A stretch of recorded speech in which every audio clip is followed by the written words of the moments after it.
Cara menyedikitkan tidur.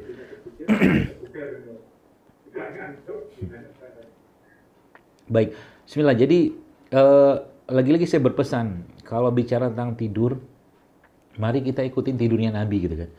Nabi itu jadi kalau saya pribadi teman-teman sekalian kan ada quote-quote di era-era motivatornya mas sekarang ini kan, terutama yang berasal dari barat gitu kan. Orang sukses tuh orang yang tidurnya sedikit.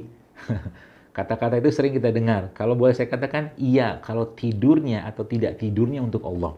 Ibnu Taimiyah dan ulama-ulama besar lainnya memang mereka tidurnya sedikit, tapi ngapain?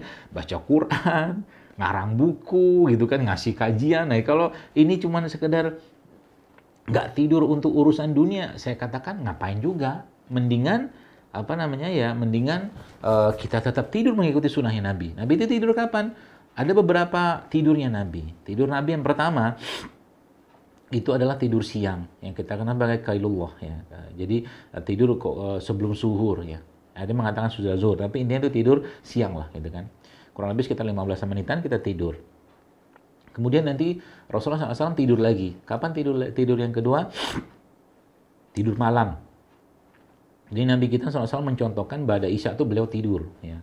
Nanti tengah malam bangun lagi. Tengah malam bangun lagi, lalu nanti beliau sholat sampai masuk waktu subuh. Nanti subuh, nah, antara subuh iqomah itu biasanya jedanya tuh agak panjang, itu biasa beliau tidur lagi, tapi bukan tidur lelap, itu istirahat aja gitu kan. Jadi kurang lebih itu gambaran tidurnya Nabi kita SAW. Ya, jadi itu yang kita contoh. Jadi pertanyaannya, bagaimana caranya supaya tidak tidurnya banyak, ya maka boleh saya katakan ya, lihat dulu niat tidurnya buat apa, ya. Kalau memang ada kebutuhan, ada urgensi yang membuat tidak tidur, maka apa tuh namanya silakan saja. Tapi kalau boleh saya katakan ya kalau memang itu memang ditujukan untuk beribadah, ya minta. Salah satu dengan berdoa, ya Allah cukupkan tidurku yang sedikit ini agar aku bisa beribadah optimal kepadamu.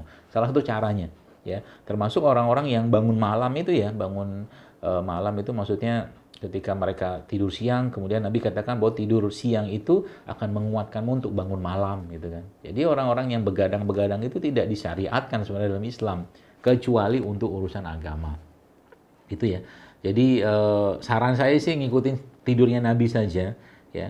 Tapi kalau memang Anda memang membutuhkan tidur yang sedikit dan tetap bisa beraktivitas, nah salah satu saran saya itu memang jangan terlalu banyak mengkonsumsi karbohidrat yang sifatnya simplek ya, kayak ya tepung, nasi gitu-gitu dikurangi, diganti dengan karbohidrat yang kompleks ya, dan banyakin makan produk-produk yang tinggi antioksidan kalau memang butuh itu. Tapi kalau tidak, kembali saja kepada tuntunan Nabi SAW. Demikian mungkin.